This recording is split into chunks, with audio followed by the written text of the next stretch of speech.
CEO de Blackbird. Marc, muy buenas, gracias por acompañarnos. Muy buenas tardes.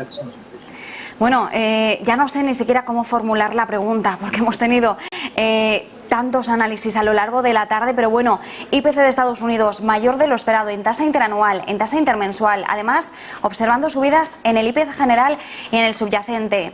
Pendientes de qué nos pueda decir la Reserva Federal dentro de 2 semanas, pendientes de si tendremos esa subida que tenía más que descontado ya el mercado en 75 puntos básicos o si nos podemos llevar una sorpresa, porque 100 puntos básicos ya nos parecían mudos cuando algunas casas de análisis se aventuraban a hablar de ello. Pero es que ahora veíamos por parte de los swaps de la Fed un escenario de incluso 150 puntos básicos en las próximas 2 reuniones, en julio y septiembre. Ya no sé realmente ¿qué escenario empieza a ser más probable? ¿Cómo lo estás viendo, Marc? Bueno, hay que contextualizar muy bien porque lo primero que tenemos que entender es que Powell es el presidente de la Reserva Federal, digamos, menos hawkish o más paloma, ¿no? Como decimos en el mercado, de toda la historia de los banqueros centrales. Fíjate que estamos hablando de unos tipos reales del menos 1,95% de media en todo su mandato, cuando Janet Yellen y Bernanke en una época de deflación estaban en menos 0,6 y menos 0,7, e incluso Edward Burns, antes que Volcker hiciera lo que tenía que hacer, tenía también un 0,60, 0,70 de tipo real. Eso quiere decir que el margen de maniobra de la Reserva Federal tiene que ser duro, porque los datos de inflación, estamos hablando de los peores desde el 1982, de una inflación que, tal y como está el panorama en los costes de la energía, en la guerra de Rusia, en la tensión con Europa, aquí puede pasar de todo cuando lleguemos en el invierno en el hemisferio norte, ¿no? Y los precios de la energía tienen un impacto muy fuerte sobre los precios de la inflación. Entonces, la Reserva Federal va a ser presionada para subir los tipos, y la Reserva Federal sin duda no es Europa, porque su mandato es contener la inflación al precio que sea, y si tienen que hacerlo lo harán, ¿no? Y eso, claro, ya vemos cómo penaliza el eurodólar, que aquí el Banco Central Europeo está atado de manos porque no puede subir los tipos de interés sin tener el riesgo de la desfragmentación europea. Le llaman así, que simplemente volver al 2012, ¿no? A ese escenario de que el coste de financiación de los estados va a ser muy exigente en el mercado si el BCE no compra bonos. Claro, este escenario encorsetado del BCE contra una Reserva Federal que tiene mucho margen de maniobra, desde luego presiona al eurodólar. Vamos a ver qué pasa, pero debería de acelerar, sí, el ritmo de subida de tipos Powell. Marc, interesante, bueno, el perfil que nos señalabas de Powell, ¿no? Un banquero central más paloma, más dovish, no tan agresivo. Claro, cuando estamos dibujando una Reserva Federal que quizás dentro de 2 semanas la veamos más agresiva que nunca, o al menos podríamos pensar que eso es lo que empieza a descontarse, viendo sobre todo la fortaleza que vemos en el dólar. ¿Podríamos realmente ver a un Jerome Powell agresivo, utilizar mensajes más contundentes, más directos, apremiando a una mayor subida de tipos? Realmente, si por un lado, son 2 preguntas, ¿podríamos ver a ese Jerome Powell? Y por otro lado, ¿el mercado se sorprendería mucho si viéramos un perfil de ese estilo en Powell? No, la verdad que el tiene una ironía muy fina, ¿no? Y si en 2008 el timón del Banco Central estaba en manos de Bernanke, que si os acordáis le llamaban Helicópter Ben, porque era dentro de los banqueros centrales y seguramente la persona en el mundo que más ha estudiado el crash del 29. Y en esa época era vital que una persona que conociera tanto y que había estudiado obsesivamente el crash estuviese al mando de la situación, supo qué hacer. Bien, pues Powell es una de las personas que más ha estudiado la época de Burns antes de Volcker.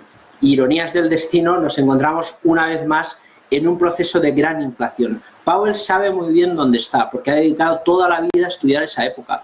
Ironías del destino, ahora el banquero central también está preparado para eso. El tema es, ¿tendrá la audacia y la determinación para tomar decisiones? Vamos a ver, de momento lo está intentando, pero no puede. Vamos a ver si lo consigue. Yo creo que sí, que tiene que acelerar el ritmo, porque el consenso general de los otros banqueros que forman la FED en las actas cada vez se ven más determinados a tener conductas más hawkish, ¿no? Y por lo tanto no nos sorprendería ver un tono más agresivo en el próximo discurso. Vamos a ver y esperemos que así sea. Además, también es cierto que mientras avanzan los días ya nos vamos poniendo en situación a la espera también de ver quizás una Reserva Federal algo más halcón, más hawkish, más agresiva. También tenemos que tener en cuenta el doble mandato que tiene la Reserva Federal, garantizar la estabilidad de precios, que de hecho a Jerome Powell no hace tanto le preguntaban, ¿no?, ¿qué entiende usted por estabilidad de precios? Él decía, bueno, pues que la gente a pie de calle no esté preocupada por la inflación, para mí eso es estabilidad financiera.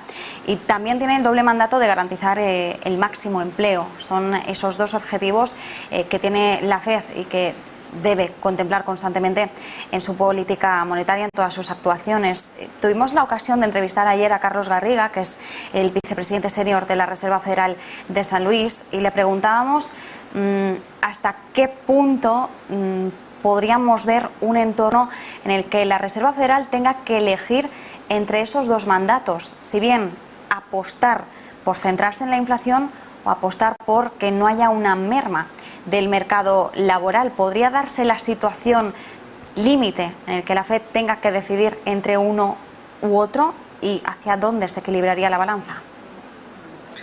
Vamos a ver, en mi opinión creo que los datos de la inflación están muy descompensados en la balanza con los datos de empleo, es decir, hay un buen dato de empleo y un muy mal dato de inflación, ¿no? En el momento que se pueda suavizar la inflación, a lo mejor podemos tirar hacia el mercado de empleo, pero de momento está muy descompensado hacia la inflación.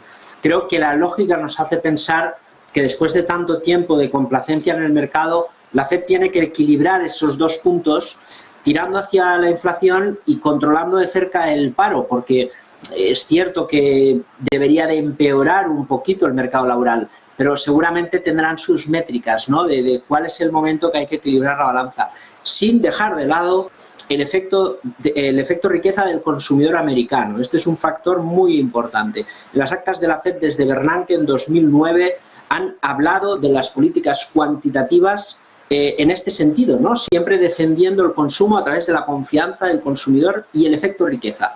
Que esto, dicho en otras palabras, es simplemente manipulemos el mercado de activos haciendo subir los precios para que el consumidor sienta que sus planes de pensiones están a salvo y gaste. Y ahora están diciendo lo contrario, es decir, no nos importa que caiga un poco el mercado para que el consumidor tenga menos ganas de gastar, ¿no?, y así proteger la inflación. Este es un aspecto muy positivo y muy importante porque la FED lo ha venido gestionando desde el 2009 y ahora algunas voces ya hablan de ello, ¿no? Con lo cual las actas son muy importantes, porque sí que es cierto que hay ese doble mandato que estábamos comentando de la inflación y el mercado laboral, pero también es cierto que la confianza del consumidor a través del efecto riqueza es un factor desde el 2009 que los bancos centrales de América, especialmente, claro, la FED, tienen en consideración a la hora de tomar decisiones en cuanto a la política monetaria. Nos quedamos con ese análisis. Muchísimas gracias, Marc Ribas, cofundador, CEO de Blackbird. Un placer. Gracias a vosotros. Nosotros pasamos a la noticia SG del día.